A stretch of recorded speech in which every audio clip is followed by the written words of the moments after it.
Welcome back to New Persuasive Words. As always and ever, I'm Scott Jones. And I'm Bill Bohr.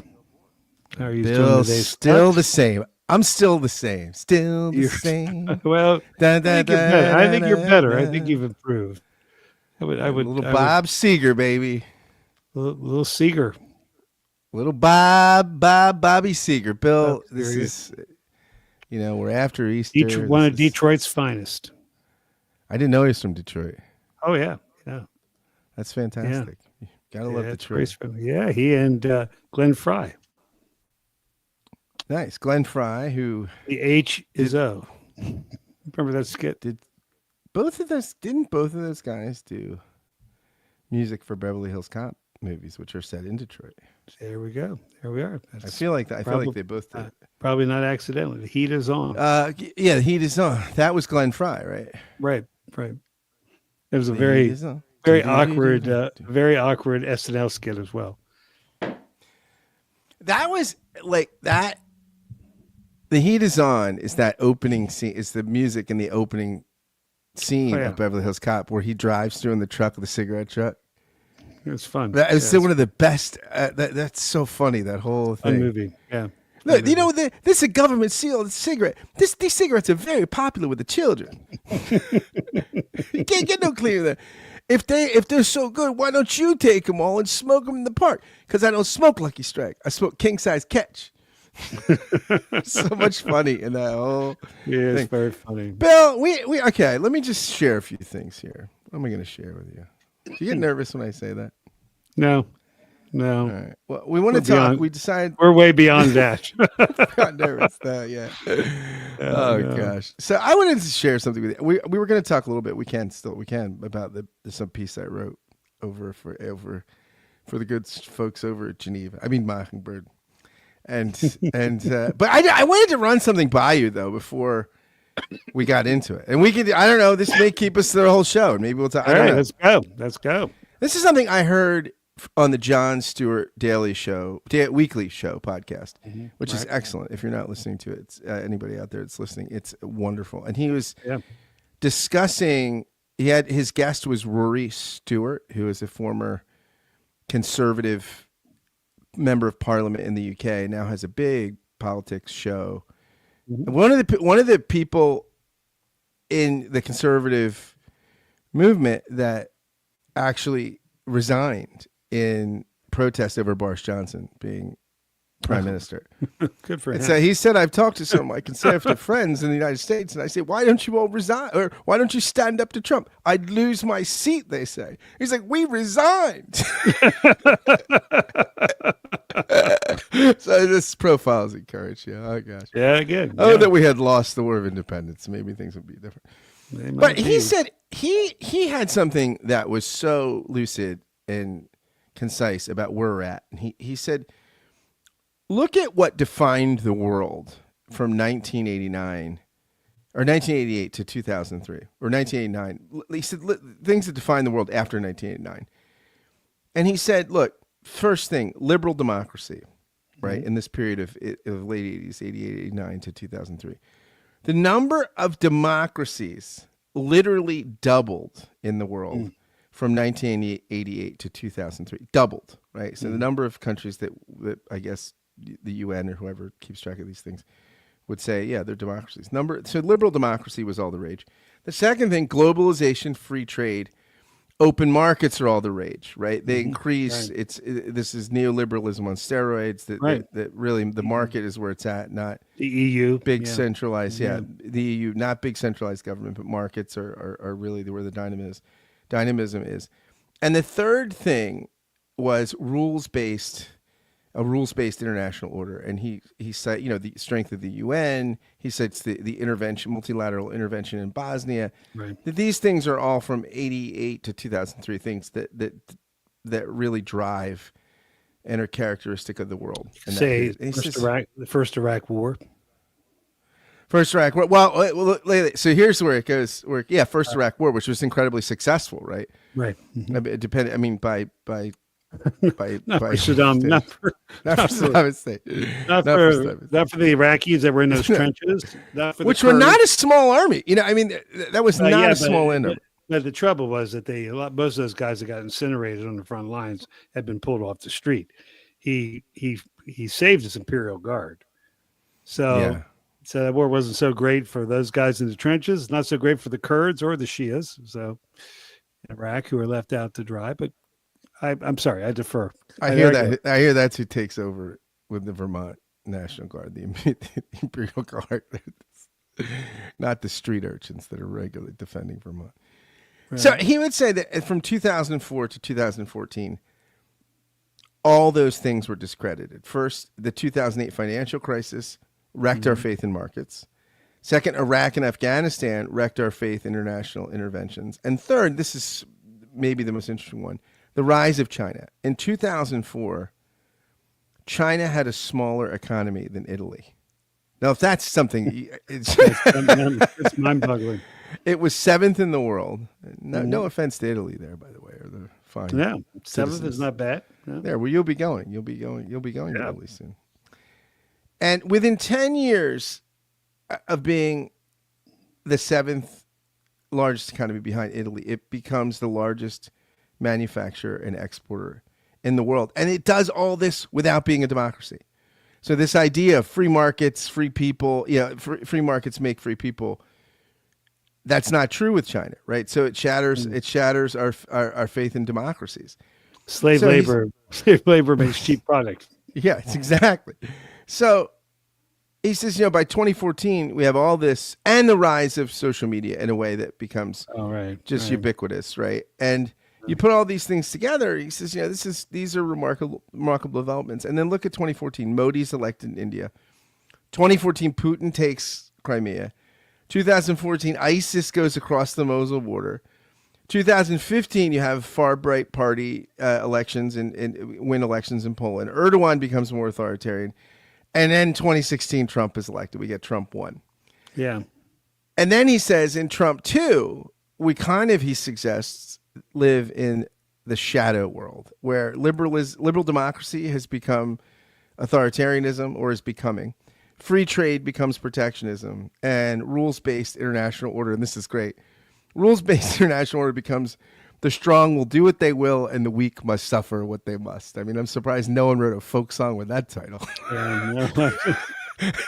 But I just thought, so I'm listening to this, and I played it back and jotted some notes. I was like, this is one of the most lucid explanations of just where we're at. So we're a couple minutes in. We can discuss it for a minute. We can discuss it for the whole show. We could move on to my piece and quote me more, as we've been doing on this podcast, or whatever you want to do, Bill. Dealer's choice, Bill.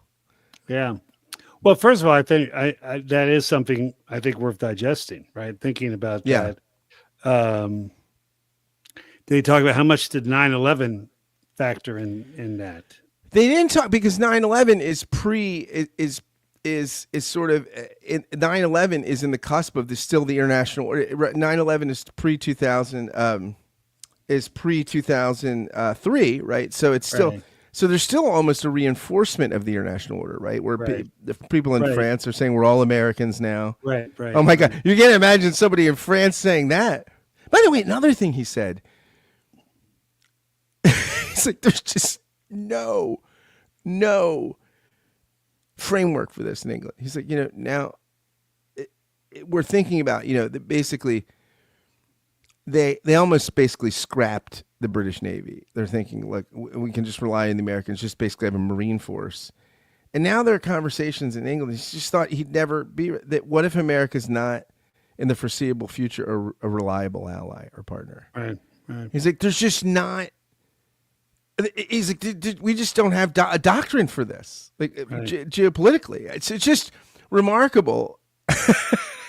I mean, it's yeah. And he's a delightfully charming guy too, by the way. He's a very, very funny guy. When he said something that was funny, he was talking about, you do have successful interventions in this country, but the key to the success is you don't talk about them.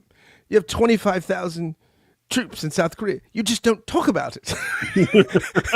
And he said, you only had 2,500 troops in Afghanistan. You could have kept them there forever. But the problem is you talked about it. And then Biden thought he had to do something. So no, that's the key, right? Like the key in American they don't talk about it. But the other thing that was funny, he said, usually when people have egoistic interests in the world, they at least pretend there's a moral reason for it. Not like Trump with Greenland. I just want it. I've got the troops. It's there. I want it. And it's just like there's no. Yeah, this is a great point, right? There's no even pretense to some noble. No, it's there. It's on a risk board. It looks great on the risk board. Yeah, he's like a medieval feudal lord, right? Exactly, and this is like we're taking back to the Middle Ages, right? I mean, it's just it's so fascinating, right? But that idea that and this is it's kind of dark, right? But but it does seem that slide from democracy to authoritarianism for us, it seems more like a pragmatic. It's not ideological. It seems in some sense practical, right? And for the average person, I think. Well, I think, but it should be noted that most of those authoritarian governments were elected. Right. Yeah. So remember, what was it that as Wilson after World War I was going around saying, making the world safe for democracy. And again, who was the British? It wasn't, I don't know who the British Prime Minister was. Not Lord George, maybe it was, but Lloyd George, but he said, no, what we need to do is to make democracy safe for the world. Yeah. Because you had the same kind of, it'd be interesting. Did he talk about, what happened post World War I? Because there's kind of a parallel. You look at the Arab Spring, you look at the collapse of the Soviet Union, and you had people that weren't ready for democracy, and two, there was all kinds of great openings for corruption. For the what do they call them in Russia, the oligarchs, right? Not the oligarchs, but there's another slang term for them in Russia, but it gave rise to some people made a lot of money after they the move to capitalism, and a lot of the former Soviet Union was not ready for that. You look at, I've heard a talk at the Shalom Hartman Institute one time talking about, you look at the countries that were part of the Ottoman Empire, and there's a direct line, if you would, to how much autonomy they had under the Ottomans and their ability to self-govern. And I think there's a lot of, there's a sense where we were able to develop democracy isolated, over here on the Western Hemisphere, and we're not great at it. So, but we had time. We did. There was, the world was a little slower. Zelensky reminded Trump, right? You have oceans, and you have, let people come here. And unfortunately, the polling was causing enough problems over in Europe that kind of. The War of 1812 could have been a lot worse, if you would. So there's a sense where there was time, and also, a bloody civil war, right? Could you imagine, for instance, if this was like, I don't know, 12th century Europe, and Canada and Mexico and other countries in South America were stronger during the American Civil War, what that could have been into. I mean, there were other countries that almost intervened. Had vested an interest in the South winning, including Great Britain. They were at a quandary about that. They were against slavery, but they liked that. They liked that Southern cotton. So, we had the convenience of not having strong neighbors around us, right, to be able to develop this. And we still, I think we quoted Meechin from the Jon Stewart show. If you look how many years actually have we been a country that's lived up to at least trying all men created equal, probably legally only since 60s. 1965. Yeah, Yeah. 65. Yeah, is Yeah. the yeah. So I think it's democracy. Well, it was not. It had its democracy and representative republics and things like that. We know their history, at least if you know history, you know what happened the first time around. So yeah, it makes sense historically, but it's really that's a great way of. I mean, I'm going to listen to that because I want to think. He About also said, the weakness of Americans is can-doism. He was talking about, wow, who was the general, one of the generals Trump had in the administration? It was, I forget, Mick something, but I forget the guy's name now because I can see his face. But he was saying he was working with him in Afghanistan. He says, it's just, we're going to eliminate all the corruption in Afghanistan. you can't do it. But he was saying how much he loved working with Americans. He did a lot of work in international stuff for the British government. He said the Americans just so professional and so optimistic and so idealistic, and these people like Hillary Clinton, he just listed all these people he worked with in the State Department and in international relations. And he said, he said, America, we want you back. Come back. Yeah, right. Yeah, that's kind of, there's some real value to the myths we told ourselves, right, and believed. I mean, there's a sense where, I like I've said this before, I didn't like Barack Obama's American exceptionalism any more than Ronald Reagan's, but there was something. It was something good about them believing it, right? Yeah. Yeah, And you have to. Right? There's no way politically you can do anywhere without being an American exceptionalist, right? And maybe we need it more. I was talking with somebody just now before we got on here, and we were talking about the nature of democracies and things like this. And I said, one of the things that's so interesting about the United States is because we were talking about what's the mechanism. My friend he's a China expert, and he was saying that he's a political scientist, and he says all political orders gravitate to entropy, gravitate to disorder. So how do you build things into like civics and other things? For he thought for liberal democracy, it's something like civic education. But I say, it's interesting about the United States is the civic education is the history, right? We romanticize our founding. We romanticize our documents. And no other country fetishizes documents the way we do, right? I mean, like the Constitution, the Magna Carta. The Magna Carta, British, yeah, that's true. But but that's a pre-modern part of the story, right? I mean, but nobody, it's just remarkable that the mythology we have around because modern documents. Yeah, well, there was a newness to it, right? I think there was a sense where I think the founding fathers did understand, that famous quote by Benjamin Franklin after the Continental Congress, or we have given you a republic. Now let's see what you do with it. Yeah, if you can keep it. See if you can keep it. And I think for instance, I can't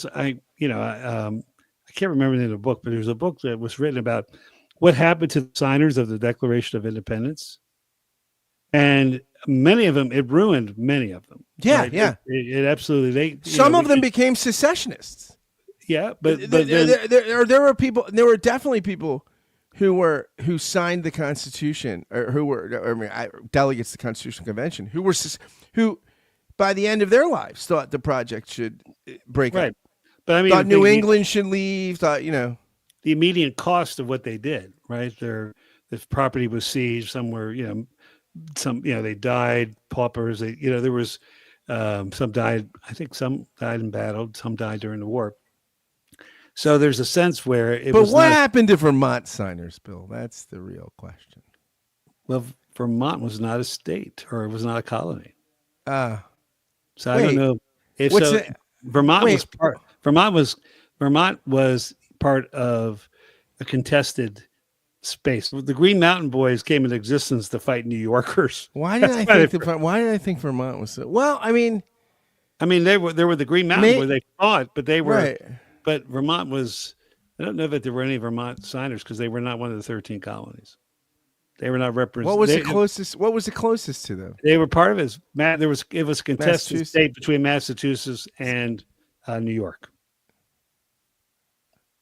See, everybody, I'm learning with you on this show. I didn't know that. I mean, maybe I would have figured it out, but like for a second, I didn't. I think I did think it was a original colony. It should have been. Well, there wasn't hardly anybody here. There's hardly anybody there now. I will say this about I think what are encouraging signs in troubling times, and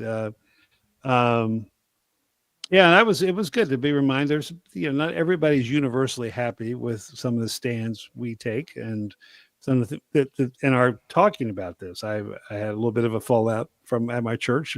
I was so due for it, so it's okay. But I was up at the Vermont State House on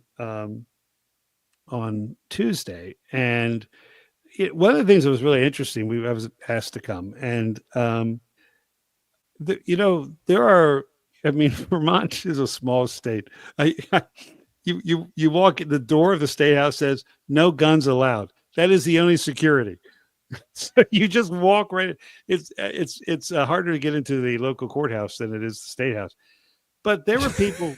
I'm credited. Yeah, I was. There are these politicians who are making stands and who are actually going to immigration appointments with people that are their constituencies. A senator who's the chairman of the Judicial Committee is a lawyer. He is a second or third generation immigrant, and was a state trooper and is a lawyer. And he was very reasoned and saying we are limited what we can do. But he says we need to emphasize due process. Say this is a battle between due process and disappearance. And I think there was a don't you think though that's this is? I was thinking about this right before we came on. So I was talking with this friend of mine. I said, don't you just think that's the losing argument somehow in this in an age when there's immigration anxiety and where people again as Stuart is saying that Stuart's guest Stuart, they're both Stuart, was saying Rory Stewart was saying we're in an age that's lost faith in democracy. So to sort of say so this is where Trump is brilliant, right? Get Democrats to defend undocumented, people. No, these are documented people that are being arrested. Well, get them to defend documented people. Get them to talk process. Get them to defend. The thing about get them to defend democratic process. If you're not going to, the court's the only place you can fight this right now. Right. No, so I'm not saying we shouldn't do it. I'm not saying we shouldn't do it. I'm not saying that should be a banner. This was the chairman of the Judicial Committee. So right. No, but what I'm saying is this is what sort of Trump wants, right? Trump welcomes this fight, right? Like you notice how right, because he doesn't believe in the Constitution. Well, he doesn't believe in democracy. But he doesn't. But let's not make Mussolini comparisons, because remember, Mussolini read books. I didn't mention any names. I'm just doing a preemptive Mussolini warning because I don't like this. Now, what? Don't you think though Trump wants this fight because you want. I think what Trump has intuitively is this sort of sense that we're in this post-democratic world that Stewart's talking about here, Rory Stewart, and in that world, right, where people and there are really issues around how many people we let in, how do we figure this out and stuff. People do have anxiety about it. I'd rather fight. I'd rather be the guy if I'm Trump that's locking people up and saying, "Oh, come on, what do you have these pencil necks on courts?" I'm doing what's for real Americans, right? And I'm sort of, and you want to talk about ivory tower ideas about civil liberties and stuff like this. I just think that's a fight he welcomes because I think he gets the fact that the electorate probably is sympathetic. Well, it is a playbook. It's been used, and it's been effective. But again, one of the things we're talking, and what was interesting to me is also the number of clergy that were there. And, again, Vermont is such an unchurched, most of the churches are in trouble up here, and more so than anywhere else. How many churches have a karaoke screen for karaoke hymns? For karaoke hymns? Yeah, we have a screen. I guess if we were so inclined, I could. You have a screen? Well, there's a screen in the sanctuary. Yeah. I'm not a screen guy. I've served churches. This is the screen. I've yet to use it because it covers up the most beautiful. We have this amazing stained glass in the front, so you to drop the screen, you take away the most. Yeah, you should put the screen down and put a link to the podcast. That's what you should do. Put the logo and put the URL for the podcast. That's what should be on the screen. That certainly will make nervous people less nervous. It would make me. I would love it. Oh, well, anyway, but I'm just saying. So I think one of the things that I had a person today come see me who's this really courageous young activist who is really trying to get away from the divisive stuff. It's really because part of what she's been trying to navigate is, there are a lot of Jewish activists up here, and there's significant numbers of Palestinian sympathizers, and yet both these groups are trying to come together around these issues. And she's wise beyond her years in navigating this. And one of the things she asked me, she said, "What do you think we should, what do we do?" I said, "Well, from a Christian perspective, we have to be more grounded, right? In times of storm, you have to dig in deeper to what sustains you." What gives you faith, and what also helps you not be afraid, and also, in the words of Bob Seger, Bill, what's still the same? Still the same. Against the wind. Actually, you should have gone with. It's the wind. That's the Bob Seger song you should have gone with. Well, we got many. You know why? You know why I'm in this situation? Because I'm still running against the wind. That's why I'm here. I love Seger. Big Bob Seger guy. Big Bob Seger guy right here. By the way, Bill, well, I'll just guess what? And guess what? I'm still working on my night moves as well, Scott. By the way, this is a breaking news. This is April 24th, 3:35 p.m. that Fox reporters. This is from Fox, okay? This is not from MSLSD or any of the sites that our conservative listeners don't like. This is from Fox. By the way, we want to next week will be our Aldous Huxley podcast. Fox reporter says the Trump White House is giving Wall Street executives inside info on tariff negotiations.